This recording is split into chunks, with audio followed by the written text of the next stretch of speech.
শুনছেন Bengali Saga.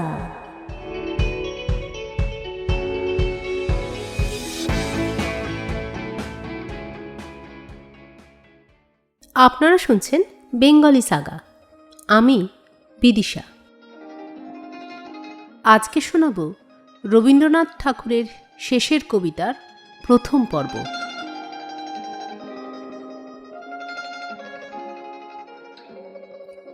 Amit চরিত। অমিত রায় barrister. ইংরেজি ছাদে রায় পদবী রয় ও রে রূপান্তর যখন ধারণ করলে তখন তার স্ত্রী গেল ঘুচে, কিন্তু সংখ্যা হলো বৃদ্ধি। এই কারণে নামের অসামান্যতা কামনা করে অমিত এমন একটি বানান বানালে যাতে ইংরেজ বন্ধু ও বন্ধুনীদের মুখে তার উচ্চারণ দাঁড়িয়ে গেল অমিত রায়। অমিতের বাপ ছিলেন দিগ্বিজয়ী ব্যারিস্টার। যে পরিমাণ টাকা তিনি জমিয়ে গেছেন সেটা অধস্তন তিন পুরুষকে অধঃপাতে দেবার পক্ষে যথেষ্ট। কিন্তু পৈতৃক সম্পত্তির সাংঘাতিক সংঘাতেও অমিত বিনা বিপত্তিতে এ যাত্রায় টিকে গেল। কলিকাতা বিশ্ববিদ্যালয়ে বিয়ের কোঠায় পা দেবার পূর্বেই অমিত অক্সফোর্ডে ভর্তি হয়। সেখানে পরীক্ষা দিতে দিতে এবং না দিতে দিতে ওর 7 বছর কেটে গেল।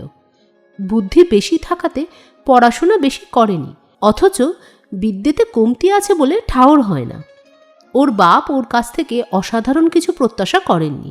তাঁর ইচ্ছা ছিল তার একমাত্র ছেলের মনে অক্সফোর্ডের রং এমন পাকা করে ধরে যাতে দেশে এসেও ধোপস হয়। অমিতকে আমি পছন্দ করি, খাসা ছেলে। আমি নবীন লেখক, সংখ্যায় আমার পাঠক স্বল্প, যোগ্যতায় তাদের সকলের সেরা অমিত। আমার লেখার ঠাঁট ঠমকটা ওর চোখে খুব লেগেছে। ওর বিশ্বাস আমাদের দেশের সাহিত্য বাজারে যাদের নাম আছে তাদের স্টাইল নেই। জীব সৃষ্টিতে উটজন্তুটা যেমন, ওই লেখকদের রচনাও তেমনই। ঘাড়ে গর্দানে, সামনে পিছনে, পিঠে পেটে বেখা, চালটা ঢিলে নড়বড়ে। বাংলা সাহিত্যের মতন ন্যাড়া ফ্যাকাশে মরুভূমিতেই তার চলন। সমালোচকদের কাছে সময় থাকতে বলে রাখা ভালো, মতটা আমার নয়। অমিত বলে ফ্যাশনটা হলো মুখোশ, স্টাইলটা হলো মুখশ্রী। ওর মতে যারা সাহিত্যের ওমরাও দলের, যারা নিজের মন রেখে চলে, স্টাইল তাদেরই। আর যারা আমলা দলের, দেশের মন রাখা যাদের ব্যবসা, ফ্যাশন তাদেরই। বঙ্কিমি স্টাইলে বঙ্কিমের লেখা বিষবৃক্ষে বঙ্কিম তাতে নিজেকে মানিয়ে নিয়েছেন। বঙ্কিমি ফ্যাশন নসিরামের লেখা মনমোহনের মোহনবাগানে নসিরাম তাতে বঙ্কিমকে দিয়েছে মাটি করে। বারোয়ারি তাঁবুর কানাতের নিচে ব্যবসাদার নাচনেওয়ালির দর্শন মেলে, কিন্তু শুভদৃষ্টিকালে বধূর মুখ দেখবার বেলায় বেনারসি ওড়নার ঘোমটাটা চাই। কানাত হলো ফ্যাশনের, বেনারসি হলো স্টাইলের।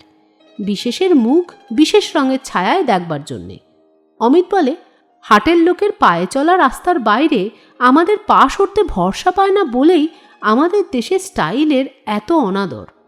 দক্ষযজ্ঞের গল্পে এই কথাটির পৌরাণিক ব্যাখ্যা মেলে। ইন্দ্র, চন্দ্র, বরুণ একেবারে স্বর্গের ফ্যাশন দুরস্ত দেবতা। যাজ্ঞিক মহলে তাদের নিমন্ত্রণ জুটত।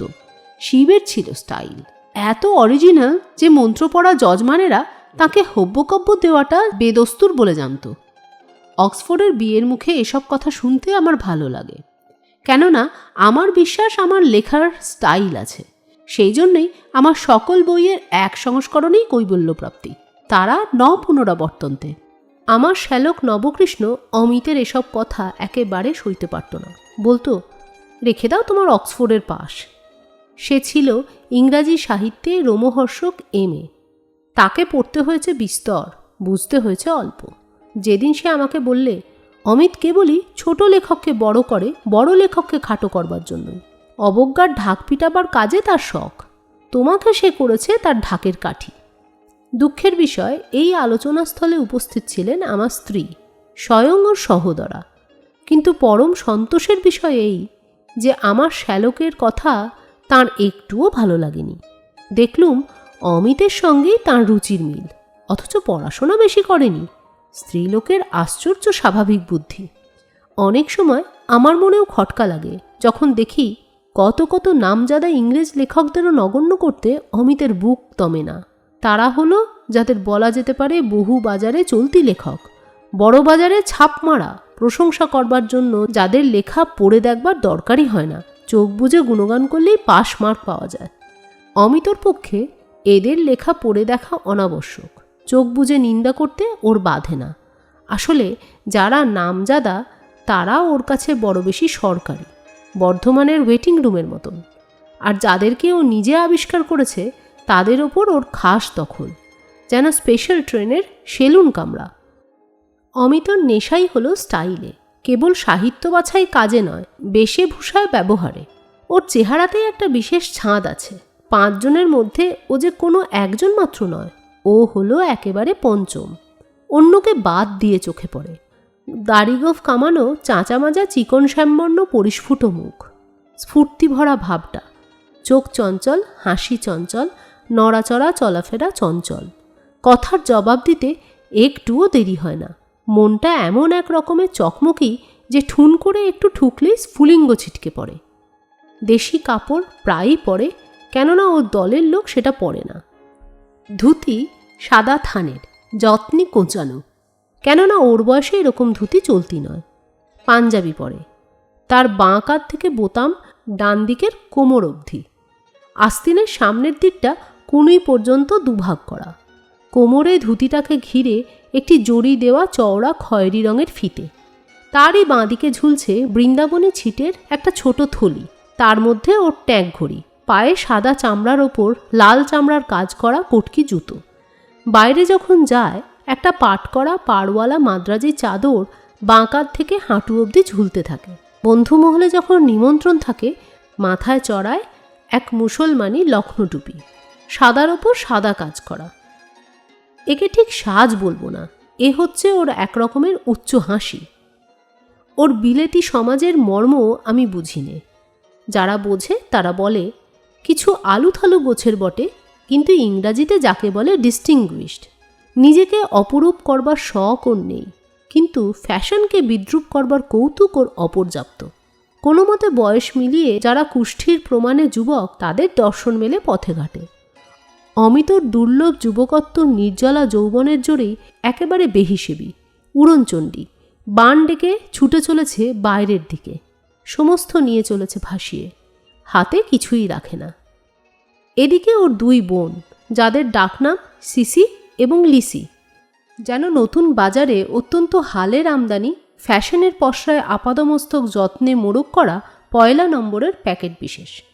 উঁচু খুরওয়ালা জুতো, লেসওয়ালা বুককাটা জ্যাকেটের ফাঁকে প্রবালে অ্যাম্বারে মেশানো মালা, শাড়িটা গায়ে তির্যক ভঙ্গিতে আঁট করে ল্যাপটানো। এরা খুটখুট করে দ্রুত লয়ে চলে, উচ্চৈস্বরে বলে, স্তরে স্তরে তোলে সূক্ষ্মাগ্র হাসি, মুখ ঈষৎ বেঁকিয়ে স্মিত হাস্যে উঁচু কটাক্ষে চায়, জানে কাকে বলে ভাব গর্ব চাউনি। গোলাপি রেশমের পাখা ক্ষণে ক্ষণে গালের ওপরে ফুরফুর করে সঞ্চালন করে, এবং পুরুষ বন্ধুর চৌকির হাতার ওপরে বসে সেই পাখার আঘাতে তাদের কৃত্রিম স্পর্ধার প্রতি কৃত্রিম তর্জন প্রকাশ করে থাকে। আপন দলের মেয়েদের সঙ্গে অমিতর ব্যবহার দেখে তার দলের পুরুষদের মনে ঈর্ষার উদয় হয়। নির্বিশেষভাবে মেয়েদের প্রতি অমিতর ঔদাসীন্য নেই, বিশেষভাবে কারো প্রতি আসক্তিও দেখা যায় না, অথচ সাধারণভাবে কোনোখানে মধুর রসেরও অভাব ঘটে না। এক কথায় বলতে গেলে মেয়েদের সম্বন্ধে ওর আগ্রহ নেই, উৎসাহ আছে। অমিত পার্টিতেও যায়, তাসও খেলে, ইচ্ছা করেই বাজিতে হারে। যে রমণীর গলা বেসুরো তাকে দ্বিতীয়বার গাইতে পিড়াপিড়ি করে। কাউকে বদরঙের কাপড় পরতে দেখলে জিজ্ঞাসা করে কাপড়টা কোন দোকান থেকে কিনতে পাওয়া যায়। যে কোনো আলাপিতার সঙ্গেই কথা বলে বিশেষ পক্ষপাতের সুর লাগায়, অথচ সবাই জানে ওর পক্ষপাতটা সম্পূর্ণ নিরপেক্ষ। যে মানুষ অনেক দেবতার পূজারী, আড়ালে সব দেবতাকেই সে সব দেবতার চেয়ে বড় বলে স্তব করে। দেবতাদের বুঝতে বাকি থাকে না, অথচ খুশিও হন। কন্যার মাতাদের আশা কিছুতেই কমে না, কিন্তু কন্যারা বুঝে নিয়েছে অমিত সোনার রঙের দিগন্ত রেখা, ধরা দিয়েই আছে, তবু কিছুতেই ধরা দেবে না। মেয়েদের সম্বন্ধে ওর মন তর্কই করে, মীমাংসায় আসে না। সেই জন্যই গম্যবিহীন আলাপের পথে ওর এত দুঃসাহস।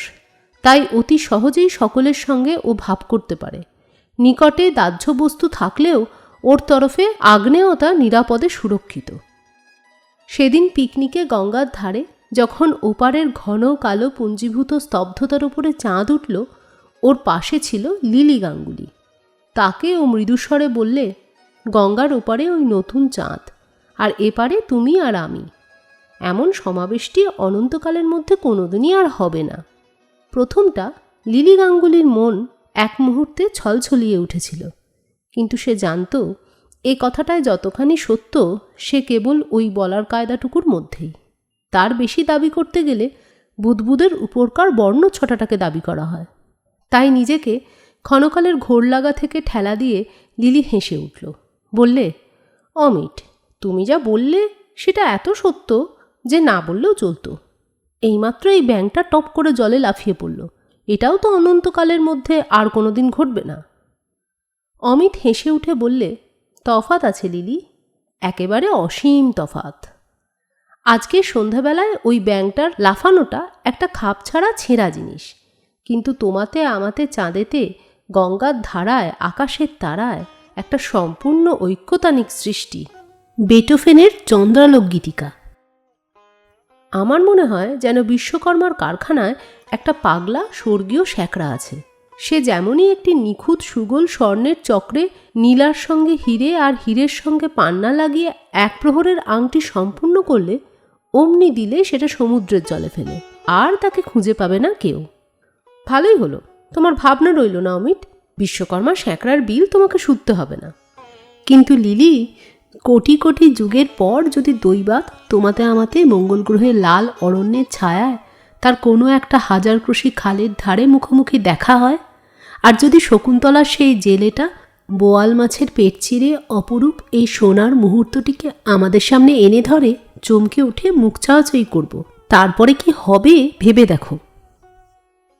লিলি অমিতকে পাখার বাড়ির তাড়না করে বললে, তারপরে সোনার মুহূর্তটি অন্য মনে খসে পড়বে সমুদ্রের জলে, আর তাকে পাওয়া যাবে না। পাগলা শ্যাকরার গড়া এমন তোমার কত মুহূর্ত খসে পড়ে গেছে, ভুলে গেছো বলে তার হিসেব নেই। এই বলে লিলি তরতরিয়ে উঠে তার সখীদের সঙ্গে গিয়ে যোগ দিলে। অনেক ঘটনার মধ্যে এই একটা ঘটনার নমুনা দেয়া গেল। অমিতের বোন সিসিলিসিরা ওকে বলে, অমি, তুমি বিয়ে করো না কেন? অমিত বলে, বিয়ে ব্যাপারটায় সকলের চেয়ে জরুরি হচ্ছে পাত্রী, তার নিচেই পাত্র। সিসি বলে, অবাক করলে, মেয়ে এত আছে। অমিত বললে, মেয়ে বিয়ে করতো সেই পুরাকালে লক্ষণ মিলিয়ে, আমি চাই পাত্রী, আপন পরিচয়েই যার পরিচয়, জগতে যে অদ্বিতীয়। সিসি বললে, তোমার ঘরে এলেই তুমি হবে প্রথম, সে হবে দ্বিতীয়, তোমার পরিচয়ে হবে তার পরিচয়। অমিত বললে, আমি মনে মনে যে মেয়ের ব্যর্থ প্রত্যাশায় ঘটকালি করি সে গড় ঠিকানা মেয়ে, প্রায়ই সে ঘর পর্যন্ত এসে পৌঁছায় না, সে আকাশ থেকে পড়ন্ত তারা, হৃদয়ের বায়ুমণ্ডল ছুঁতে না ছুঁতেই জ্বলে ওঠে, বাতাসে যায় মিলিয়ে, বাস্তুঘরের মাটি পর্যন্ত আসা ঘটেই ওঠে না। সিসি বললে, অর্থাৎ সে তোমার বোনেদের মতো একটুও না? অমিত বললে, অর্থাৎ সে ঘরে এসে কেবল ঘরের লোকেরই সংখ্যা বৃদ্ধি করে না।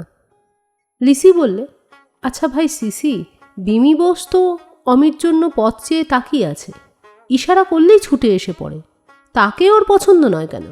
বলে তার কালচার নেই। কেন ভাই, সে তো এমএতে বোটানি ফার্স্ট, বিদ্যাকেই তো বলে কালচার। অমিত বলে, কমল হীরের পাথরটাকেই বলে বিদ্যে, আর ওর থেকে যে আলো ঠিকরে পড়ে তাকেই বলে কালচার। পাথরের ভার আছে, আলোর আছে দীপ্তি। লিসি রেগে উঠে বললে, ইস, বিমি বোসের আদর নেই ওর কাছে, উনি নিজেই নাকি তার যোগ্য। অমি যদি বিমি বোসকে বিয়ে করতে পাগল হয়েও ওঠে, আমি তাকে সাবধান করে দেব, সে যেন ওর দিকে ফিরেও না তাকায়। অমিত বললে, পাগল না হলে বিমি বোসকে বিয়ে করতে চাইবই বা কেন? সে সময় আমার বিয়ের কথা না ভেবে উপযুক্ত চিকিৎসার কথা ভেব। আত্মীয় স্বজন অমিতর বিয়ের আশা ছেড়েই দিয়েছে, তারা ঠিক করেছে বিয়ের দায়িত্ব নেবার যোগ্যতা ওর নেই, তাই ও কেবল অসম্ভবের স্বপ্ন দেখে আর উল্টো কথা বলে মানুষকে চমক লাগিয়ে বেড়ায়। ওর মনটা আলোয় আলো, মাঠে বাটে ধাঁধা লাগাতেই আছে, ঘরের মধ্যে তাকে ধরে আনবার জো নেই। ইতিমধ্যে অমিত যেখানে সেখানে হো হো করে বেড়াচ্ছে, ফিরোপোর দোকানে যাকে তাকে চা খাওয়াচ্ছে, যখন তখন মোটরে চড়িয়ে বন্ধুদের অনাবশ্যক ঘুরিয়ে নিয়ে আসছে, এখান ওখান থেকে যা তা কিনছে আর ওকে তাকে বিলিয়ে দিচ্ছে। ইংরাজি বই সদ্য কিনে এ বাড়িতে ও বাড়িতে ফেলে আসছে আর ফিরিয়ে আনছে না। ওর বোনেরা ওর যে অভ্যাসটা নিয়ে ভারী বিরক্ত সে হচ্ছে ওর উল্টো কথা বলা। সজ্জন সভায় যা কিছু সর্বজনের অনুমোদিত ও তার বিপরীত কিছু একটা বলে বসবেই। একদা কোন একজন রাষ্ট্রতান্ত্রিক ডেমোক্রেসির গুণ বর্ণনা করছিল। ও বলে উঠল, বিষ্ণু যখন সতীর মৃতদেহ খণ্ড খণ্ড করলেন তখন দেশ জুড়ে যেখানে সেখানে তার 100-র অধিক পীঠস্থান তৈরি হয়ে গেল। ডেমোক্রেসি আজ যেখানে সেখানে যত টুকরো অ্যারিস্টোক্রেসির পুজো বসিয়েছে, খুদে খুদে অ্যারিস্টোক্র্যাটের পৃথিবী ছেয়ে গেল। কেউ পলিটিক্সে, কেউ সাহিত্যে, কেউ সমাজে। তাদের কারো গাম্ভীর্য নেই, কেননা তাদের নিজের পরে বিশ্বাস নেই। একদা মেয়েদের পরে পুরুষের আধিপত্যের অত্যাচার নিয়ে কোনো সমাজহিতৈষী অবলা বান্ধব নিন্দা করছিল পুরুষদের। অমিত মুখ থেকে সিগারেট নামিয়ে ফস করে বললে, পুরুষ আধিপত্য ছেড়ে দিলেই মেয়ে আধিপত্য শুরু করবে। দুর্বলের আধিপত্য অতি ভয়ঙ্কর। সভাস্থ অবলা ও অবলা বান্ধবেরা চটে উঠে বললে, মানে কি হলো? অমিত বললে, যে পক্ষের দখলে শিকল আছে সে শিকল দিয়েই পাখিকে বাঁধে, অর্থাৎ জোর দিয়ে।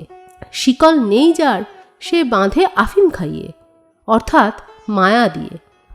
শিকলওয়ালা বাঁধে বটে কিন্তু ভোলায় না, আফিমওয়ালা বাঁধেও বটে ভোলায়ও।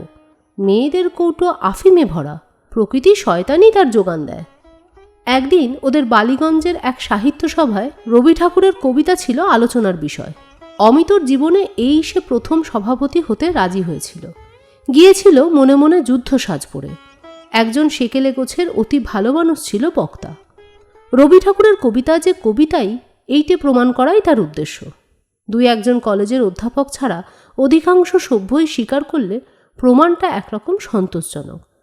সভাপতি উঠে বললে, কবিমাত্রের উচিত 5 বছর মেয়াদে কবিত্ব করা, 25 থেকে 30 পর্যন্ত। একথা বলবো না যে পরবর্তীদের কাছ থেকে আরও ভালো কিছু চাই, বলবো অন্য কিছু চাই। ফজলি আম ফুরোলে বলবো না, আনো ফজলিতর আম। বলবো, নতুন বাজার থেকে বড় দেখে আতা নিয়ে এসো তো হে। ডাব নারকেলের মেয়াদ অল্প, সে রসের মেয়াদ। ঝুনো নারকেলের মেয়াদ বেশি, সে শ্বাসের মেয়াদ। কবিরা হলো ক্ষণজীবী, ফিলোজফারের বয়সের গাছ পাথর নেই। রবি ঠাকুরের বিরুদ্ধে সবচেয়ে বড় নালিশ এই যে বুড়ো ওয়ার্ডসওয়ার্থের নকল করে ভদ্রলোক অতি অন্যায় রকম বেঁচে আছে। জম বাতি নিভিয়ে দেবার জন্য থেকে থেকে ফরাস পাঠায়, তবুও লোকটা দাঁড়িয়ে দাঁড়িয়ে চৌকির হাতা আঁকড়িয়ে থাকে। ও যদি মানে মানে নিজেই সরে না পড়ে, আমাদের কর্তব্য ওর সভা ছেড়ে দল বেঁধে উঠে আসা। পরবর্তী যিনি আসবেন তিনিও তাল ঠুকেই গর্জাতে গর্জাতে আসবেন যে তাঁর রাজত্বের অবসান নেই। অমরাবতী বাঁধা থাকবে মর্তে তাঁরই দরজায়। কিছুকাল ভক্তরা দেবে মাল্যচন্দন, খাওয়াবে পেট ভরিয়ে, ষষ্ঠাঙ্গে প্রণিপাত করবে। তারপরে আসবে তাঁকে বলি দেবার পুণ্য দিন। ভক্তিবন্ধন থেকে ভক্তদের পরিত্রাণের শুভ লগ্ন। আফ্রিকায় চতুষ্পদ দেবতার পূজার প্রণালী এই রকমই। দ্বিপদী, ত্রিপদী, চতুর্দশপদী দেবতাদের পুজোও এই নিয়মে। পূজা জিনিসটাকে একঘেয়ে করে তোলার মতন অপবিত্র অধার্মিকতা আর কিছু হতে পারে না। ভালো লাগার ইভলিউশন আছে।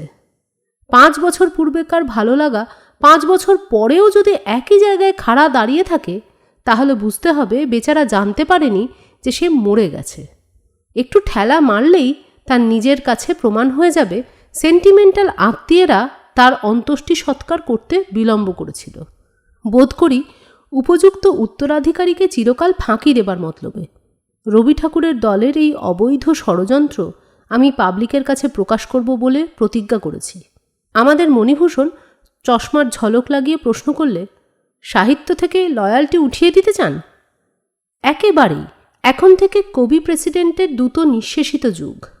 রবি ঠাকুরের সম্বন্ধে আমার দ্বিতীয় বক্তব্য এই যে তাঁর রচনা রেখা তাঁরই হাতের অক্ষরের মতন, গোল বা তরঙ্গ রেখা, গোলাপ বা নারীর মুখ বা চাঁদের ধরনে। ওটা প্রিমিটিভ, প্রকৃতির হাতের অক্ষরের মক্স করা। নতুন প্রেসিডেন্টের কাছে চাই কড়া লাইনের, খাড়া লাইনের রচনা, তীরের মতো, বর্ষার ফলার মতন, কাঁটার মতো, ফুলের মতো নয়, বিদ্যুতের রেখার মতো, নুরালাজিয়ার ব্যথার মতো, খোঁচাওয়ালা কোণওয়ালা গথিক গির্জের ছাদে, মন্দিরের মণ্ডপের ছাদে নয়। এমনকি যদি চটকল, পাটকল অথবা সেক্রেটারিয়েট বিল্ডিংয়ের আদলে হয়, ক্ষতি নেই। এখন থেকে ফেলে দাও মন ভোলাবার ছলাকলা ছন্দবন্ধ। মন কেড়ে নিতে হবে, যেমন করে রাবণ সীতাকে কেড়ে নিয়ে গেছিল। মন যদি কাঁদতে কাঁদতে আপত্তি করতে করতে যায়, তবুও তাকে যেতেই হবে। অতি বৃদ্ধ জটায়ুটা বারণ করতে আসবে, তাই করতে গিয়েই তার হবে মরণ। তারপরে কিছুদিন যেতেই কিষ্কিন্ধা জেগে উঠবে। কোন হনুমান হঠাৎ লাফিয়ে পড়ে লঙ্কায় আগুন লাগিয়ে মনটাকে পূর্বস্থানে ফিরিয়ে নিয়ে আসবার ব্যবস্থা করবে। তখন আবার হবে টেনিসনের সঙ্গে পুনর্মিলন। বায়রনের গলা জড়িয়ে করব অশ্রুবর্ষণ। ডিকেন্সকে বলবো, মাপ করো, মোহ থেকে আরোগ্য লাভের জন্য তোমাকে গাল দিয়েছি। মোগল বাদশাদের কাল থেকে আজ পর্যন্ত দেশের যত মুগ্ধ মিস্ত্রি মিলে যদি যেখানে সেখানে ভারত জুড়ে কেবলই গম্বুজওয়ালা পাথরের বুদবুদ বানিয়ে চলত, তাহলে ভদ্রলোক মাত্রই যেদিন 20 বছর বয়স পেরোত, সেই দিনই বানপ্রস্থ নিতে দেরি করত না। তাজমহলকে ভালো লাগাবার জন্যই তাজমহলের নেশা ছুটিয়ে দেওয়া দরকার। এইখানে বলে রাখা ভালো, কথার তোড় সামলাতে না পেরে সভার রিপোর্টারের মাথা ঘুরে গিয়েছিল। সে যা রিপোর্ট লিখেছিল সেটা অমিতর বক্তৃতার চেয়ে অবদ্ধ হয়ে উঠেছিল। তারই থেকে যে কটা টুকরো উদ্ধার করতে পারলুম, তাই আমরা উপরে সাজিয়ে দিয়েছি। তাজমহলের পুনরাবৃত্তির প্রসঙ্গে রবি ঠাকুরের ভক্ত আরক্ত মুখে বলে উঠলে, ভালো জিনিস যত বেশি হয় ততই ভালো। অমিত বললে, ঠিক তার উল্টো, বিধাতার রাজ্যে ভালো জিনিস অল্প হয় বলেই তা ভালো, নইলে সে নিজেরই ভিড়ের ঠেলায় হয়ে যেত মাঝারি। যেসব কবি 60-70 পর্যন্ত বাঁচতে একটুও লজ্জা করে না, তারা নিজেকে শাস্তি দেয় নিজেকে সস্তা করে দিয়ে। শেষকালটায় অনুকরণের দল চারিদিকে বুহ বেঁধে তাদের মুখ ভ্যাংচাতে থাকে। তাদের লেখার চরিত্র বিগড়ে যায়। পূর্বের লেখা থেকে চুরি শুরু করে হয়ে পড়ে পূর্বের লেখার রিসিভস অফ স্টোলেন প্রপার্টি। সে স্থলে লোকহিতের খাতিরে পাঠকদের কর্তব্য হচ্ছে কিছুতেই এইসব অতিপ্রবীণ কবিদের বাঁচতে না দেওয়া। শারীরিক বাঁচার কথা বলছি নে, কাব্যিক বাঁচা। এদের পরমায়ু নিয়ে বেঁচে থাক প্রবীণ অধ্যাপক, প্রবীণ পলিটিশিয়ান, প্রবীণ সমালোচক। সেদিনকার বক্তা বলে উঠল, জানতে পারি কি কাকে আপনি প্রেসিডেন্ট করতে চান? তার নাম করুন। অমিত ফস করে বললে, নিবারণ চক্রবর্তী। সভার নানা চৌকি থেকে বিস্মিত রব উঠল। নিবারণ চক্রবর্তী? সে লোকটাকে? আজকের দিনে এই যে প্রশ্নের অঙ্কুর মাত্র, আগামী দিনে এর থেকে উত্তরের বনস্পতি জেগে উঠবে। ইতিমধ্যে আমরা একটা নমুনা চাই। তবে শুনুন। পকেট থেকে একটা সরু লম্বা ক্যাম্বিসে বাঁধা খাতা বের করে তার থেকে পড়ে গেল, আনিলাম অপরিচিতের নাম ধরণীতে, পরিচিত জনতার স্মরণীতে। আমি আগন্তুক, আমি জনগণেশের প্রচণ্ড কৌতুক। খোলদার, বার্তা আনিয়াছি বিধাতার, মহাকালেশ্বর পাঠিয়াছে দুর্লক্ষ অক্ষর। বল দুঃসাহসী কে মৃত্যুপণ রেখে দিবি তার দুরূহ উত্তর। শুনিবে না, মূঢ়তার সেনা করে পথরোধ, ব্যর্থ ক্রোধ হুঙ্কারিয়া পড়ে বুকে। তরঙ্গের নিষ্ফলতা নিত্য যেথা মরে মাথা ঠুকে, শৈলতট পড়ে আত্মঘাতী দম্ভ ভরে। পুষ্পমাল্য নাহি মোর, রিক্ত বক্ষতল, নাহি বর্ম অঙ্গদ কুণ্ডল। শূন্য এ ললাটপট্টে লিখা গুড় জয়টিকা। ছিন্নকণ্ঠা দরিদ্রের বেশ, করিব নিঃশেষ তোমার ভাণ্ডার। খোলো খোলো দ্বার, অকস্মাৎ বাড়িয়েছি হাত, যা দিবার দাও অচিরাত। বক্ষ তব কেঁপে ওঠে কম্পিত অর্গল, পৃথ্বী টলমল। ভয়ে আর্ত উঠিছে চিৎকারি, দিগন্ত বিদারী। ফিরে যায় খুনি রে দুর্দান্ত দুরন্ত ভিখারি, তোর কণ্ঠধ্বনি ঘুরি ঘুরি নিশীথ নিদ্রার বক্ষে হানে তীব্র ছুরি। অস্ত্র আনো, ঝঞ্ঝনিয়া আমার পঞ্জরে হানো, মৃত্যুরে মারুক মৃত্যু, অক্ষয় এ প্রাণ করি যাব দান। শৃঙ্খল জড়াও তবে, খণ্ড খণ্ড হবে মুহূর্তে চকিতে, মুক্তি তব আমারই মুক্তিতে। শাস্ত্র আনো, হানো মোরে হানো, পণ্ডিতে পণ্ডিতে ঊর্ধ্বস্বরে চাহিবে খণ্ডিতে দিব্যবাণী। জানি জানি তর্কবান হয়ে যাবে খান খান, মুক্ত হবে জীর্ণ বাক্যে আচ্ছন্ন দু চোখ, হেরিবে আলোক। অগ্নি জালো, আজিকার যাহা ভালো, কল্ল যদি হয় তাহা কালো, যদি তাহা ভস্য হয় বিশ্বময়, ভস্য হোক। দূর করো শোক। মোর অগ্নি পরীক্ষায় ধন্য হোক বিশ্বলোক অপূর্ব দীক্ষায়। আমার দুর্বোধ বাণী বিরুদ্ধ বুদ্ধির পরে মুষ্টিহানি, করিবে তাহারে উচ্চকিত আতঙ্কিত।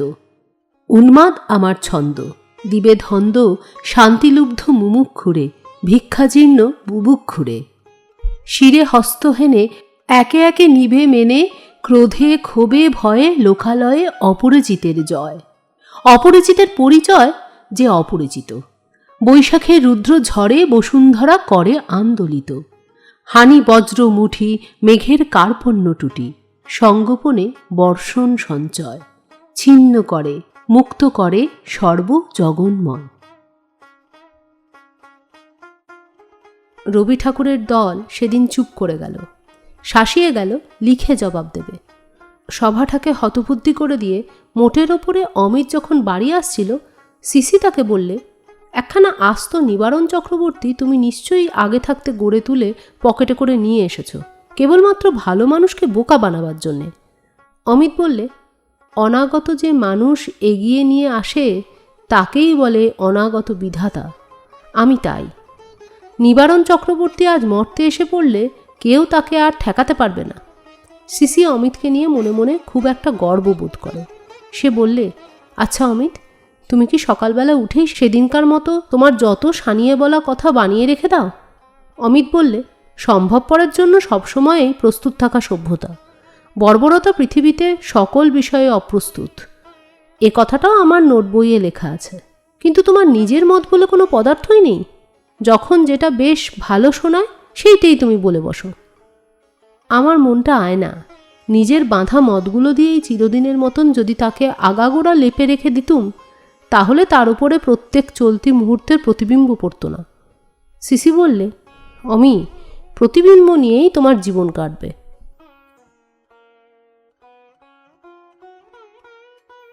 সংঘাত।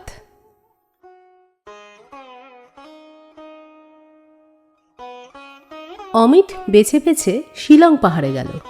তার কারণ, সেখানেও দলের লোক কেউ যায় না।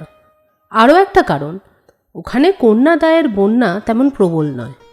অমিতের হৃদয়টার পরে যে দেবতা সর্বদা সরসন্ধন করে ফেরেন তার আনাগোনা ফ্যাশনেবল পাড়ায়।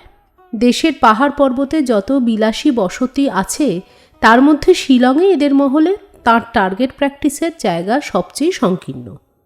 বোনেরা মাথা ঝাঁকানি দিয়ে বললে, যেতে হয় একলা যাও, আমরা যাচ্ছি না। বাঁ হাতে হালকায়দার বেটে ছাতা, ডান হাতে টেনিস ব্যাট, গায়ে নকল পারসিক শোলের ক্লোক পরে বোনেরা চলে গেল দার্জিলিংয়ে। বিমি বোস আগেভাগেই সেখানে গিয়েছে। যখন ভাইকে বাদ দিয়ে বোনেদের সমাগম হলো, তখন সে চারদিক চেয়ে আবিষ্কার করলে দার্জিলিংয়ে জনতা আছে, মানুষ নেই। অমিত সবাইকে বলে গিয়েছিল সে শিলংয়ে যাচ্ছে নির্জনতা ভোগের জন্যে। দুদিন না যেতেই বুঝলে জনতা না থাকলে নির্জনতার স্বাদ মরে যায়। ক্যামেরা হাতে দৃশ্য দেখে বেড়াবার শখ অমিতের নেই। সেই বলে, আমি ট্যুরিস্ট না, মন দিয়ে চেখে খাবার ধাত আমার, চোখ দিয়ে গিলে খাবার ধাত একেবারেই নয়। কিছুদিন ওর কাটল পাহাড়ের ঢালুতে দেওদার গাছের ছায়ায় বই পড়ে পড়ে। গল্পের বই ছুলে না, কেননা ছুটিতে গল্পের বই পড়া সাধারণের দস্তুর। ও পড়তে লাগলো সুনীতি চাটুর্যের বাংলা ভাষার শব্দতত্ত্ব। লেখকের সঙ্গে মনান্তর ঘটবে এই একান্ত আশা মনে নিয়ে। এখানকার পাহাড় পর্বত অরণ্য ওর শব্দতত্ত্ব এবং আলস্য জড়তার ফাঁকে ফাঁকে হঠাৎ সুন্দর ঠেকে, কিন্তু সেটা মনের মধ্যে পুরোপুরি ঘনিয়ে ওঠে না, যেন কোনো রাগিনীর একঘেয়ে আলাপের মতন। ধুয়ো নেই, তাল নেই, সোম নেই। অর্থাৎ ওর মধ্যে বিস্তর আছে কিন্তু এক নেই। তাই এলানো জিনিস ছড়িয়ে পড়ে জমা হয় না। অমিতর আপন নিখিলের মাঝখানে একের অভাবে ও যে কেবলই চঞ্চলভাবে বিক্ষিপ্ত হয়ে পড়ছে, সে দুঃখ ওর এখানেও যেমন শহরেও তেমনই। কিন্তু শহরে এই চাঞ্চল্যটাকে সে নানা প্রকারে ক্ষয় করে ফেলে।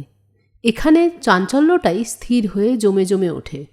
ঝর্ণা বাধা পেয়ে যেমন সরোবর হয়ে দাঁড়ায়, তাই ও যখন ভাবছে পালাই, পাহাড় বেয়ে নেমে গিয়ে পায়ে হেঁটে সিলেট শিলচরের ভেতর দিয়ে যেখানে খুশি, এমন সময় আষাঢ় এলো পাহাড়ে পাহাড়ে, বনে বনে, তার সজল ঘনচ্ছায়ার চাদর লুটিয়ে।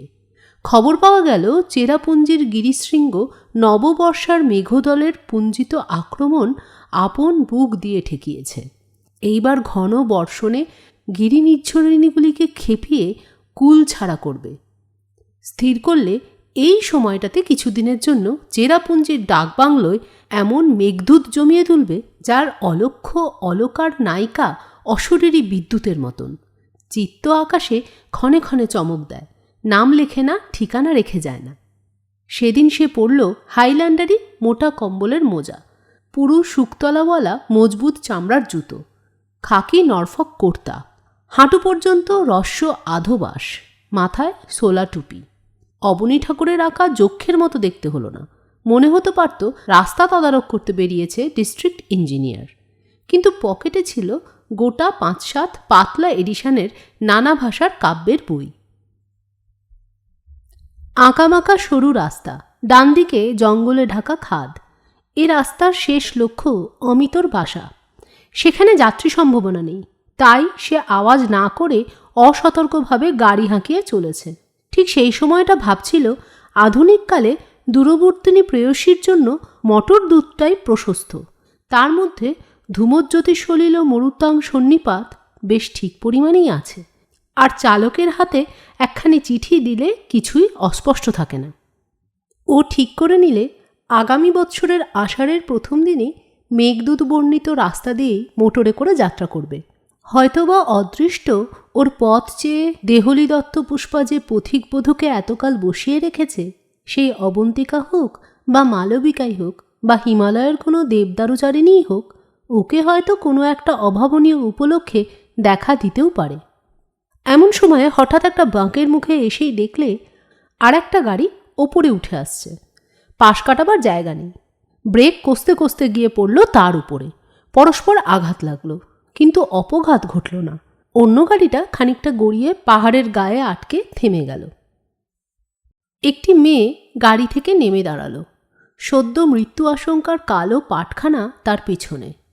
তারই ওপরে সে যেন ফুটে উঠল এক বিদ্যুৎ রেখায় আঁকা সুস্পষ্ট ছবি, চারিদিকে সমস্ত হতে স্বতন্ত্র। মন্দর পর্বতের নাড়া খাওয়া ফেনিয়ে ওঠা সমুদ্র থেকে এইমাত্র উঠে এলেন লক্ষ্মী সমস্ত আন্দোলনের উপরে। মহাসাগরের বুক তখনও ফুলে ফুলে কেঁপে উঠছে।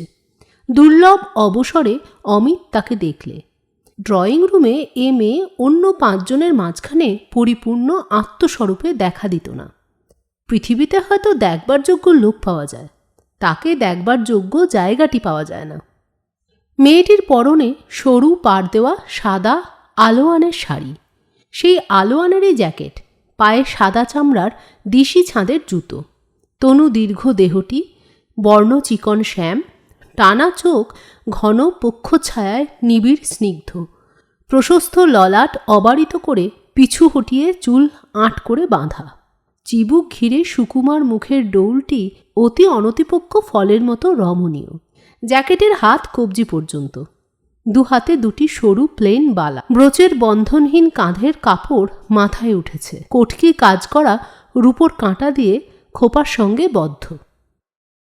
অমিত গাড়িতে টুপিটা খুলে রেখে তার সামনে চুপ করে এসে দাঁড়ালো, যেন একটা পাওনা শাস্তির অপেক্ষায়। তাই দেখে মেয়েটির বুঝি দয়া হলো, একটু কৌতুকও বোধ করলে। অমিত মৃদুস্বরে বললে, অপরাধ করেছি। মেয়েটি হেসে বললে, অপরাধ নয়, ভুল। সেই ভুলের শুরু আমার থেকেই। উৎস জলের যে উচ্ছলতা ফুলে ওঠে, মেয়েটির কণ্ঠস্বর তারই মতো নিটোল, অল্প বয়সের বালকের গলার মতো মসৃণ এবং প্রশস্ত। সেদিন ঘরে ফিরে এসে অমিত অনেকক্ষণ ভাবছিল, এর গলার সুরে যে একটি স্বাদ আছে, স্পর্শ আছে, তাকে বর্ণনা করা যায় কি করে। নোট বইখানা খুলে লিখলে, এ যেন অম্বুরি তামাকের হালকা ধোঁয়া, জলের ভেতর দিয়ে পাক খেয়ে আসছে, নিকোটিনের ঝাঁঝ নেই, আছে গোলাপ জলের স্নিগ্ধ গন্ধ। মেয়েটি নিজের ত্রুটি ব্যাখ্যা করে বললে, একজন বন্ধুর আসার খবর পেয়ে খুঁজতে বেরিয়েছিলুম। এই রাস্তায় খানিকটা উঠতেই সোফার বলেছিল, এ রাস্তা হতে পারে না। তখন শেষ পর্যন্ত না গিয়ে ফেরবার উপায় ছিল না। ওপরে চলেছিলেন, এমন সময় ওপরওয়ালা ধাক্কা খেতে হলো।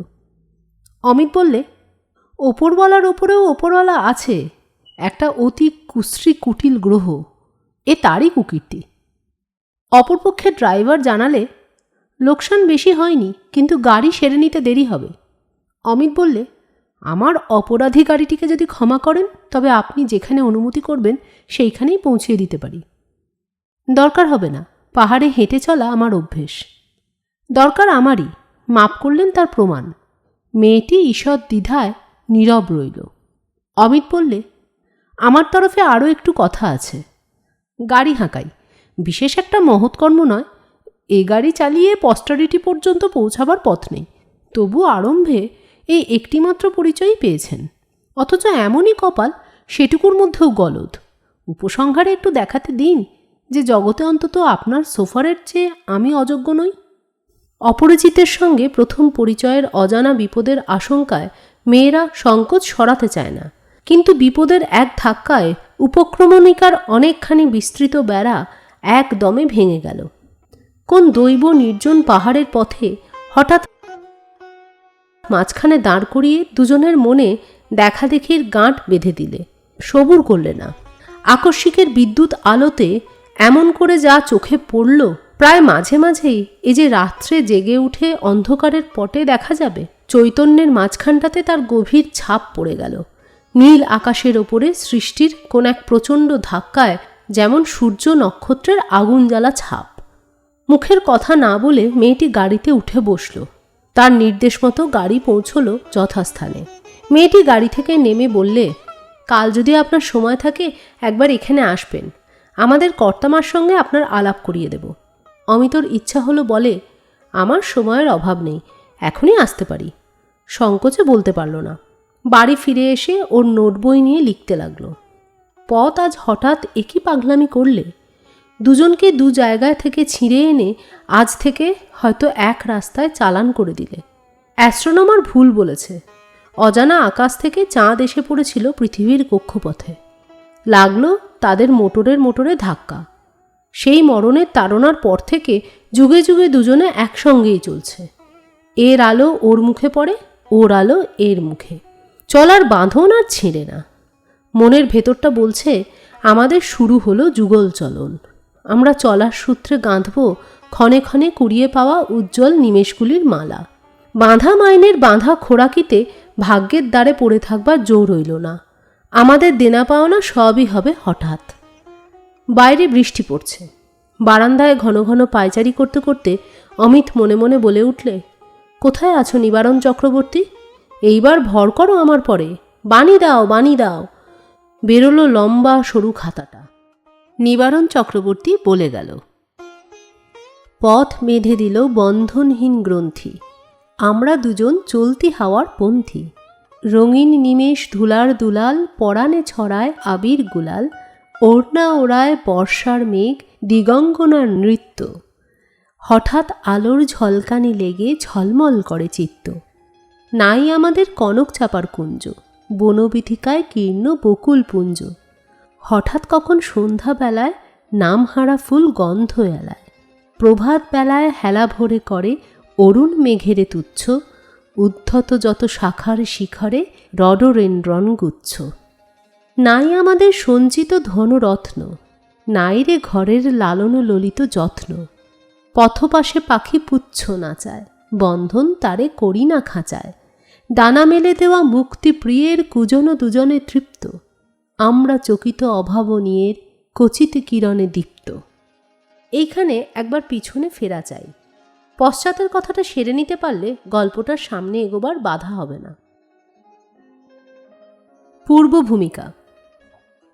বাংলাদেশে ইংরাজি শিক্ষার প্রথম পর্যায়ে চণ্ডীমণ্ডপের হাওয়ার সঙ্গে স্কুল কলেজের হাওয়ার তাপের বৈষম্য ঘটাতে সমাজ বিদ্রোহের যে ঝড় উঠেছিল, সেই ঝড়ের চাঞ্চল্যে ধরা দিয়েছিলেন জ্ঞানতা শঙ্কর। তিনিই সেকালের লোক, কিন্তু তাঁর তারিখটা হঠাৎ পিছলিয়ে সরে এসেছিল অনেকখানি একালে। তিনি আগাম জন্মেছিলেন। বুদ্ধিতে, বাক্যে, ব্যবহারে তিনি ছিলেন তার বয়সের লোকেদের অসমসাময়িক। সমুদ্রের ঢেউবিলাসী পাখির মতন লোকনিন্দার ঝাপট বুক পেতে নিতেই তার আনন্দ ছিল। এমন সকল পিতামহের নাতিরা যখন এই রকম তারিখের বিপর্যয় সংশোধন করতে চেষ্টা করে, তখন তারা এক দৌড়ে পৌঁছয় পঞ্জিকার একেবারে উল্টো দিকের টার্মিনাসে। এক্ষেত্রেও তাই ঘটল। জ্ঞানদাশঙ্করের নাতি বরদাশঙ্কর বাপের মৃত্যুর পর যুগ হিসেবে বাপ পিতামহের প্রায় আদিম পূর্বপুরুষ হয়ে উঠলেন। মনসাকেও হাতজোড় করেন, শীতলাকেও মা বলে ঠান্ডা করতে চান। মাদুলি ধুয়ে জল খাওয়া শুরু হলো। সহস্র দুর্গা নাম লিখতে লিখতে দিনের পূর্বাহ্ন যায় কেটে। তাঁর একালের যে বৈশ্যদল নিজেদের দ্বিজত্ব প্রমাণ করতে মাথা ঝাঁকা দিয়ে উঠেছিল, অন্তরে বাহিরে সকল দিক থেকেই তাদের বিচলিত করা হলো। হিন্দুত্ব রক্ষার উপায়গুলিকে বিজ্ঞানের স্পর্শদোষ থেকে বাঁচাবার উদ্দেশ্যে ভাটপাড়ার সাহায্যে অসংখ্য প্যাম্ফলেট ছাপিয়ে আধুনিক বুদ্ধির কপালে বিনামূল্যে ঋষিবাক্য বর্ষণ করতে কার্পণ্য করলেন না। তিনি অল্পকালের মধ্যেই ক্রিয়াকর্মে, জপে তপে, আসনে আচমনে, ধ্যানে স্নানে, ধূপে ধুনোয়, গো ব্রাহ্মণ সেবায় শুদ্ধাচারের অচল দুর্গ নিশ্ছিদ্র করে বানালেন।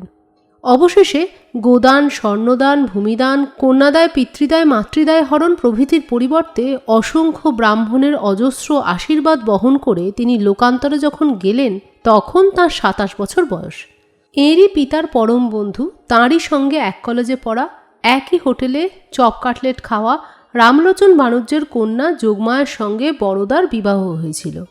ঠিক সেই সময়ে যোগমায়ের পিতৃকুলের সঙ্গে প্রতিকুলের ব্যবহারগত বর্ণভেদ ছিল না। এর বাপের ঘরের মেয়েরা পড়াশোনা করেন, বাইরে বেরোন, এমনকি তাদের কেউ কেউ মাসিক পত্রে সচিত্র ভ্রমণ বৃত্তান্তও লিখেছেন। সেই বাড়ির মেয়ের সূচি সংস্করণে যাতে অনুস্বার বিসর্গের ভুলচুক না থাকে, সেই চেষ্টায় লাগলেন তাঁর স্বামী। সনাতন সীমান্ত রক্ষানীতির অটল শাসনে যোগমায়ার গতিবিধি বিবিধ পাসপোর্ট প্রণালীর দ্বারা নিয়ন্ত্রিত হলো। চোখের ওপরে তার ঘোমটা নামল, মনের ওপরেও। দেবী সরস্বতী যখন কোনো অবকাশে এদের অন্তঃপুরে প্রবেশ করতেন, তখন পাহারায় তাঁকেও কাপড় ঝাড়া দিয়ে আসতে হতো। তাঁর হাতের ইংরাজি বইগুলো বাইরেই হতো বাজেয়াপ্ত। প্রাকবঙ্কিম বাংলা সাহিত্যের পরবর্তী রচনাধারা পড়লে চৌকাট পার হতে পেত না। যোগবাশিষ্ঠ রামায়ণের উৎকৃষ্ট বাঁধায় বাংলা অনুবাদ যোগমায়ার সেলফে অনেক কাল থেকে অপেক্ষা করে আছে। অবসর বিনোদন উপলক্ষে সেটা তিনি আলোচনা করবেন এমন একটা আগ্রহ এ বাড়ির কর্তৃপক্ষের মনে অন্তিমকাল পর্যন্তই ছিল। এই পৌরাণিক লোহার সিন্দুকের মধ্যে নিজেকে সেফ ডিপোজিটের মতো ভাঁজ করে রাখা যোগমায়ার পক্ষে সহজ ছিল না। তবু বিদ্রোহী মনকে শাসনে রেখেছিলেন। এই মানসিক অবরোধের মধ্যে তার একমাত্র আশ্রয় ছিলেন দীনশরণ বেদান্ত রত্ন, এদের সভাপণ্ডিত। যোগমায়ার স্বাভাবিক স্বচ্ছ বুদ্ধি তাকে অত্যন্ত ভালো লেগেছিল। তিনি স্পষ্টই বলতেন, মা, এই সমস্ত ক্রিয়াকর্মের জঞ্জাল তোমার জন্য নয়। যারা মূঢ় তারা কেবল যে নিজেদেরকে নিজেরাই ঠকায় তাই নয়, পৃথিবী শুদ্ধ সমস্ত কিছুই তাদের ঠকাতে থাকে। তুমি কি মনে করো আমরা এই সমস্ত বিশ্বাস করি? দেখো কি, বিধান দেবার বেলায় আমরা প্রয়োজন বুঝে শাস্ত্রকে ব্যাকরণের প্যাঁচে উলটপালট করতে দুঃখবোধ করি না? তার মানে মনের মধ্যে আমরা বাঁধন মানি নে, বাইরে আমাদের মূঢ় সাজতে হয় মূঢ়দের খাতিরে। তুমি নিজে যখন ভুলতে চাও না, তখন তোমাকে ভোলাবার কাজ আমার দ্বারা হবে না। যখন ইচ্ছা করবে মা, আমাকে ডেকে পাঠিও। আমি যা সত্য বলে জানি তাই তোমাকে শাস্ত্র থেকে শুনিয়ে যাব।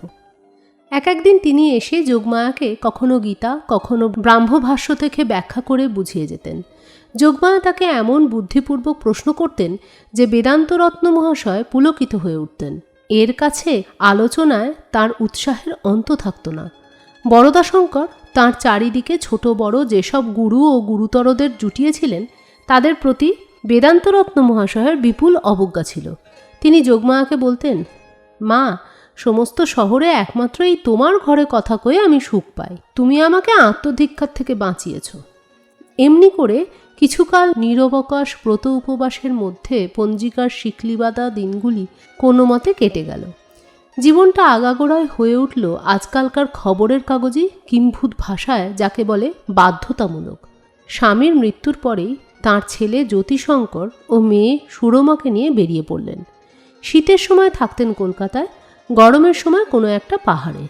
জ্যোতিশঙ্কর এখন পড়ছে কলেজে, কিন্তু সুরমাকে পড়াবার মতন কোনো মেয়ে বিদ্যালয় তার পছন্দ না হওয়াতে বহু সন্ধানে তার শিক্ষার জন্য লাবণ্যলতাকে পেয়েছেন।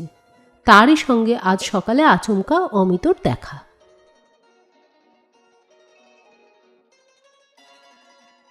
লাবণ্য পুরাবৃত্ত। লাবণ্যের বাপ অবনীশ দত্ত এক পশ্চিমী কলেজের অধ্যক্ষ। মাতৃহীন মেয়েকে এমন করে মানুষ করেছেন যে বহু পরীক্ষা পাশের ঘষাঘষিতেও তার বিদ্যাবুদ্ধিতে লোকসান ঘটাতে পারেনি। এমনকি এখনও তার পাঠানোরাগ রয়েছে প্রবল। বাপের একমাত্র শখ ছিল বিদ্যায়। মেয়েটির মধ্যে তার সেই শখটি সম্পূর্ণ পরিতৃপ্ত হয়েছিল। নিজের লাইব্রেরির চেয়েও তাকে ভালোবাসতেন। তাঁর বিশ্বাস ছিল জ্ঞানের চর্চায় যার মনটা নিরেট হয়ে ওঠে, সেখানে উড়ো ভাবনার গ্যাস নিচে থেকে ঠেলে উঠবার মতন সমস্ত ফাটল মরে যায়। সে মানুষের পক্ষে বিয়ে করবার দরকার হয় না। তাঁর দৃঢ় বিশ্বাস যে তাঁর মেয়ে মনে স্বামী সেবা আবাদের যোগ্য যে নরম জমিটুকু বাকি থাকতে পারত, সেটা গণিতে ইতিহাসে সিমেন্ট করে গাঁথা হয়েছে। খুব মজবুত পাকা মন যাকে বলা যেতে পারে। বাইরে থেকে আঁচড় লাগলে দাগ পড়ে না। তিনি এতদূর পর্যন্ত ভেবে রেখেছিলেন যে লাবণ্য নাই বা হলো বিয়ে, পাণ্ডিত্যের সঙ্গেই চিরদিন নয় গাঁট বাঁধা হয়ে থাকলো। তার আরেকটি স্নেহের পাত্র ছিল, তার নাম শোভনলাল। অল্প বয়সে পড়ার প্রতি এত মনোযোগ আর কারো দেখা যায় না। প্রশস্ত কপালে, চোখের ভাবের স্বচ্ছতায়, ঠোঁটের ভাবের সৌজন্যে, হাসির ভাবের সরলতায়, মুখের ভাবের সৌকুমার্যে তার চেহারাটি দেখবা মাত্র মনকে টানে। মানুষটি নেহাত মুখচোরা, তার প্রতি একটু মনোযোগ দিলে ব্যস্ত হয়ে পড়ে। গরিবের ছেলে, ছাত্রবৃত্তির সোপানে সোপানে দুর্গম পরীক্ষার শিখরে শিখরে উত্তীর্ণ হয়ে চলেছে। ভবিষ্যতে শোভন যে নাম করতে পারবে আর সেই খ্যাতি গড়ে তোলবার প্রধান কারিগরদের ফর্দে অবিনেশের নামটা সকলের ওপরে থাকবে, এই গর্ব অধ্যাপকের মনে ছিল। শোভন আসত তাঁর বাড়িতে পড়া নিতে। তাঁর লাইব্রেরিতে ছিল তার অবাধ সঞ্চরণ। লাবণ্যকে দেখলে সে সংকোচে নত হয়ে যেত। সেই সংকোচের অতি দূরত্ববশত শোভনলালের চেয়ে নিজের মাপটাকে বড় করে দেখতে লাবণ্যর বাধা ছিল না। দ্বিধা করে নিজেকে যে পুরুষ যথেষ্ট জোরের সঙ্গে প্রত্যক্ষ না করায়, মেয়েরা তাকে যথেষ্ট স্পষ্ট করে প্রত্যক্ষ করে না। এমন সময় একদিন শোভনলালের বাপ ননীগোপাল অবনীশের বাড়িতে চড়াও হয়ে তাকে খুব একচোট গাল পেরে গেল। নালিশেই যে অবনীশ নিজের ঘরে অধ্যাপনার ছুতোয় বিবাহের ছেলে ধরা ফাঁদ পেতেছেন। বৈদ্যের ছেলে শোভনলালের জাত মেরে সমাজ সংস্কারের শখ মেটাতে চান। এই অভিযোগের প্রমাণস্বরূপে পেন্সিলে আঁকা লাবণ্যলতার এক ছবি দাখিল করলে। ছবিটা আবিষ্কৃত হয়েছে শোভনলালের টিনের প্যাঁটরার ভেতর থেকে, গোলাপ ফুলের পাপড়ি দিয়ে আচ্ছন্ন। ননীগোপালের সন্দেহ ছিল না এই ছবিটি লাবণ্যেরই প্রণয়ের দান। পাত্র হিসেবে শোভনলালের বাজার দর যে কত বেশি এবং আর কিছুদিন সবুর করে থাকলে সে দাম যে কত বেড়ে যাবে, ননীগোপালের হিসেবি বুদ্ধিতে সেটা কড়ায় গণ্ডায় মেলানো ছিল। এমন মূল্যবান জিনিসকে অবনীশ বিনামূল্যে দখল করবার ফন্দি করেছে। এটাকে শীত কেটে চুরি ছাড়া আর কি নাম দেওয়া যেতে পারে? টাকা চুরির থেকে এর লেশমাত্র তফাৎ কোথায়? এতদিন লাবণ্য জানতেই পারেনি কোনো প্রচ্ছন্ন বেদিতে শ্রদ্ধাহীন লোকচক্ষুর অগোচরে তার মূর্তি পূজা প্রচলিত হয়েছে। অবনীশের লাইব্রেরির এক কোণে নানাবিধ প্যামফ্লেট, ম্যাগাজিন প্রভৃতি আবর্জনার মধ্যে লাবণ্যর একটি অযত্ন ম্লান ফটোগ্রাফ দৈবাৎ শোভনের হাতে পড়েছিল। সেইটি নিয়ে ওর কোনো আর্টিস্ট বন্ধুকে দিয়ে ছবি করিয়ে ফটোগ্রাফটি আবার যথাস্থানে ফিরিয়ে রেখেছে। গোলাপ ফুলগুলি ওর তরুণ মনের সলজ্জ গোপন ভালোবাসারই মতো সহজে ফুটেছিল একটি বন্ধুর বাগানে। তার মধ্যে কোনো অনধিকার ঔদ্ধত্যের ইতিহাস নেই, অথচ শাস্তি পেতে হলো। লাজুক ছেলেটি মাথা হেঁট করে, মুখ লাল করে, গোপনে চোখের জল মুছে এই বাড়ি থেকে বিদায় নিয়ে গেল। দূর থেকে শোভনলাল তার আত্মনিবেদনের একটি শেষ পরিচয় দিলে। সেই বিবরণটা অন্তর্যামী ছাড়া আর কেউ জানত না। বিয়ে পরীক্ষায় সে যখন পেয়েছিল প্রথম স্থান, লাবণ্য পেয়েছিল তৃতীয়। সেটাতে লাবণ্যকে বড় বেশি আত্মলাঘব দুঃখ দিয়েছিল। তার দুটো কারণ ছিল। এক হচ্ছে শোভনের বুদ্ধির পরে অবনীশের অত্যন্ত শ্রদ্ধা নিয়ে লাবণ্যকে অনেক দিন আঘাত করেছে। সেই শ্রদ্ধার সঙ্গে অবনীশের বিশেষ স্নেহ মিশে থাকাতে পীড়াটা আরও হয়েছিল বেশি। শোভনকে পরীক্ষার ফলে ছাড়িয়ে যাবার জন্য সে চেষ্টা করেছিল খুব প্রাণপণে। তবুও শোভন যখন তাকে ছাড়িয়ে গেল, তখন এই স্পর্ধার জন্য তাকে ক্ষমা করাই শক্ত হয়ে উঠল। তার মনে কেমন একটা সন্দেহ লেগে রইল যে বাবা তাকে বিশেষভাবে সাহায্য করাতেই উভয় পরীক্ষিতের মধ্যে ফল বৈষম্য ঘটল। অথচ পরীক্ষার পড়া সম্বন্ধে শোভনলাল কোনো দিন অবনীশের কাছে এগোয়নি। কিছুদিন পর্যন্ত শোভনলালকে দেখলেই লাবণ্য মুখ ফিরিয়ে চলে যেত। এমএ পরীক্ষাতেও শোভনের প্রতিযোগিতায় লাবণ্য জেতবার কোনো সম্ভাবনা ছিল না, তবু হলো জিত। স্বয়ং অবনীশ আশ্চর্য হয়ে গেলেন। শোভনলাল যদি কবি হতো তাহলে হয়তো সে খাতা ভরে কবিতা লিখত। তার বদলে আপন পরীক্ষা পাশের অনেকগুলো মোটা মার্কা সে লাবণ্যর উদ্দেশ্যে উৎসর্গ করে দিলে। তখন অবনীশ 47। সেই নিরতিশয় দুর্বল নিরুপায় বয়সে একটি বিধবা তাঁর হৃদয়ে প্রবেশ করলে। একেবারে তাঁর লাইব্রেরির গ্রন্থবুহ ভেদ করে তাঁর পাণ্ডিত্যের প্রাকার ডিঙিয়ে। বিবাহ আর কোনো বাধা ছিল না, একমাত্র বাধা লাবণ্যর প্রতি অবনীশের স্নেহ। ইচ্ছার সঙ্গে বিষম লড়াই বাঁধল। পড়াশোনা করতে যান খুবই জোরের সঙ্গে, কিন্তু তার চেয়ে জোর আছে এমন কোনো একটা চমৎকার চিন্তা পড়াশোনার কাঁধে চেপে বসে। সমালোচনার জন্যে মডার্ন রিভিউ থেকে তাকে লোভনীয় বই পাঠানো হয় বৌদ্ধ ধ্বংসাবশেষের পুনরাবৃত্ত নিয়ে। অনুদ্ঘাটিত বইয়ের সামনে স্থির হয়ে বসে থাকেন এক ভাঙা বৌদ্ধস্তূপেরই মতো, যার ওপর চেপে আছে বহু শত বৎসরের মৌন। সম্পাদক ব্যস্ত হয়ে ওঠেন, কিন্তু জ্ঞানীর স্তূপাকার জ্ঞান যখন একবার টলে তখন তার দশা এই রকমই হয়ে থাকে। হাতি যখন চোরাবালিতে পা দেয় তখন তার বাঁচবার উপায় কী? এতদিন পরে অবনীশের মনে একটা পরিতাপ ব্যথা দিতে লাগলো। তার মনে হলো তিনি হয়তো পুঁথির পাতা থেকে চোখ তুলে দেখবার অবকাশ না পাওয়াতে দেখেননি যে শোভনলালকে তার মেয়ে ভালোবেসেছে। কারণ শোভনের মতন ছেলেকে না ভালোবাসতে পারাটাই অস্বাভাবিক। সাধারণভাবে বাপযাত্রার পরেই রাগ ধরল নিজের উপরে, ননীগোপালের পরে। এমন সময় শোভনের কাছ থেকে এক চিঠি এলো। প্রেমচাঁদ রায়চাঁদ বৃত্তির জন্যে গুপ্তরাজ বংশের ইতিহাস আশ্রয় করে পরীক্ষার প্রবন্ধ লিখবে বলে সে তার লাইব্রেরি থেকে গুটিকতক বই ধার চায়। তখনই তিনি তাকে বিশেষ আদর করে চিঠি লিখলেন।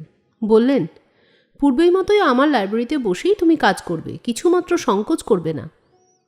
শোভনলালের মনটা চঞ্চল হয়ে উঠল। সে ধরে নিলে এমন উৎসাহপূর্ণ চিঠির পেছনে হয়তো লাবণ্যর সম্মতি প্রচ্ছন্ন আছে। সে লাইব্রেরিতে আসতে আরম্ভ করলে।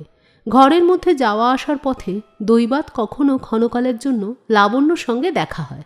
তখন শোভন গতিটাকে একটু মন্দ করে আনে। ওর একান্ত ইচ্ছে লাবণ্য তাকে একটা কোনো কথা বলে, জিজ্ঞাসা করে, কেমন আছো? যে প্রবন্ধ নিয়ে ও ব্যাপৃত সে সম্বন্ধে কিছু কৌতূহল প্রকাশ করে। যদি করত তবে খাতা খুলে একসময় লাবণ্যর সঙ্গে আলোচনা করতে পারলে ও বেঁচে যেত। ওর কতকগুলি নিজের উদ্ভাবিত বিশেষ মত সম্বন্ধে লাবণ্যর মত কি জানবার জন্য ওর অত্যন্ত ঔৎসুক্য। কিন্তু এ পর্যন্ত কোনো কথাই হলো না। গায়ে পড়ে কিছু বলতে পারে এমন সাহসও ওর নেই। এমন কয়েকদিন যায়। সেদিন রবিবার। শোভনলাল তার খাতাপত্র টেবিলের ওপর সাজিয়ে একখানা বই নিয়ে পাতা উল্টাচ্ছে, মাঝে মাঝে নোট নিচ্ছে। তখন দুপুরবেলা, ঘরে কেউ নেই। ছুটির দিনের সুযোগ নিয়ে অবনীশ কোন এক বাড়িতে যাচ্ছেন, তার নাম করলেন না, বলে গেলেন আজ আর চা খেতে আসবেন না। হঠাৎ একসময় ভেজানো দরজা জোরে খুলে গেল। শোভনলালের বুকটা ধরাস করে কেঁপে উঠল। লাবণ্য ঘরে ঢুকল। শোভন শশব্যস্ত হয়ে উঠে কি করবে ভেবে পেল না। লাবণ্য অগ্নিমূর্তি ধরে বললে, আপনি কেন এই বাড়িতে আসেন? শোভনলাল চমকে উঠল। মুখে কোনো উত্তর এলো না। আপনি জানেন এখানে আসা নিয়ে আপনার বাবা কি বলেছেন? আমার অপমান ঘটাতে আপনার সংকোচ নেই? শোভনলাল চোখ নিচু করে বলল, আমাকে মাপ করবেন, আমি এখনই যাচ্ছি। এমন উত্তর পর্যন্ত দিলে না যে লাবণ্যর পিতা তাকে স্বয়ং আমন্ত্রণ করে এনেছেন। সে তার খাতাপত্র সমস্ত সংগ্রহ করে নিলে। হাত থরথর করে কাঁপছে। বোবা একটা ব্যথা বুকের পাঁজরগুলোকে ঠেলা দিয়ে উঠতে চায়, রাস্তা পায় না। মাথা হেঁট করে বাড়ি থেকে সে চলে গেল। যাকে খুবই ভালোবাসা যেতে পারত তাকে ভালোবাসবার অবসর যদি কোনো এক বাধায় ঠেকে ফসকে যায়, তখন সেটা না ভালোবাসায় দাঁড়ায় না, সেটা দাঁড়ায় একটা অন্ধ বিদ্বেষে, ভালোবাসারই উল্টো পিঠে। একদিন শোভনলালকে বরদান করবে বলেই বুঝি লাবণ্য নিজের অগোচরেই অপেক্ষা করে বসেছিল। শোভনলাল তেমন করে ডাক দিলে না। তারপরে যা কিছু হলো সবই গেল তার বিরুদ্ধে। সকলের চেয়ে বেশি আঘাত দিলে এই শেষকালটায়। লাবণ্য মনের ক্ষোভে বাপের প্রতি নিতান্ত অন্যায় বিচার করলে। তার মনে হলো নিজে নিষ্কৃতি পাবেন ইচ্ছে করেই শোভনলালকে তিনি আবার নিজে থেকে ডেকে এনেছেন, ওদের দুজনের মিলন ঘটাবার কামনায়। তাই এমন দারুণ ক্রোধ হলো সেই নিরপরাধের উপরে। তারপর থেকে লাবণ্য ক্রমাগতই জেদ করে করে অবনীশের বিবাহ ঘটালো। অবনীশ তাঁর সঞ্চিত টাকার প্রায় অর্ধাংশ তার মেয়ের জন্য স্বতন্ত্র করে রেখেছিলেন। তার বিবাহের পরে লাবণ্য বলে বসল সে তার পৈতৃক সম্পত্তি কিছুই নেবে না, স্বাধীন উপার্জন করে চালাবে। অবনীশ মর্মাহত হয়ে বললেন, আমি তো বিয়ে করতে চাইনি লাবণ্য, তুমিই তো জেদ করে বিয়ে দিয়েছ, তবে কেন আজ আমাকে তুমি এমন করে ত্যাগ করছো? লাবণ্য বললে, আমাদের সম্বন্ধ কোনো কালে যাতে ক্ষুণ্ণ না হয় সেই জন্যই আমি এই সংকল্প করেছি। তুমি কিছু ভেবো না বাবা, যে পথে আমি যথার্থ সুখী হব সেই পথে তোমার আশীর্বাদ চিরদিন রেখো। কাজ তার জুটে গেল। সুরমাকে পড়াবার সম্পূর্ণ ভার তাঁর উপরে। জ্যোতিকেও অনায়াসে পড়াতে পারত, কিন্তু মেয়ে শিক্ষয়িত্রীর কাছে পড়বার অপমান স্বীকার করতে জ্যোতি কিছুতেই রাজি হল না। প্রতিদিনের বাঁধা কাজে জীবন একরকম চলে যাচ্ছিল। উদ্বৃত্ত সময়টা ঠাসা ছিল ইংরেজি সাহিত্যে। প্রাচীনকাল থেকে আরম্ভ করে হালের বার্নার্ড শর আমল পর্যন্ত এবং বিশেষভাবে গ্রিক ও রোমান যুগের ইতিহাসে গ্রোট, গিভন ও গিলবার্ট মারের রচনায়। কোনো কোনো অবকাশে একটা চঞ্চল হাওয়া এসে মনের ভেতরটা যে একটু এলোমেলো করে যেত না তা বলতে পারিনে। কিন্তু হাওয়ার চেয়ে স্থূল ব্যাঘাত হঠাৎ করে ঢুকে পড়তে পারে ওর জীবনযাত্রার মধ্যে এমন প্রশস্ত ফাঁক ছিল না। এমন সময় ব্যাঘাত এসে পড়ল মোটর গাড়িতে চড়ে, পথের মাঝখানে, কোনো আওয়াজ মাত্র না করে। হঠাৎ গ্রিস রোমের বিরাট ইতিহাসটা হালকা হয়ে গেল, আর সমস্ত কিছুকে সরিয়ে দিয়ে অত্যন্ত নিকটের একটা নিবিড় বর্তমান ওকে নাড়া দিয়ে বললে, জাগো। লাবণ্য এক মুহূর্তে জেগে উঠে এতদিন পরে আপনাকে বাস্তব রূপে দেখতে পেলে। জ্ঞানের মধ্যে নয়, বেদনার মধ্যে। আজকের নিবেদন এখানেই শেষ করছি। দু একদিনের মধ্যেই নিয়ে আসব পরবর্তী পর্ব। ততদিন সুস্থ থাকুন, সঙ্গে থাকুন, শুনতে থাকুন বেঙ্গলি সাগা। আজ আসি, টাটা।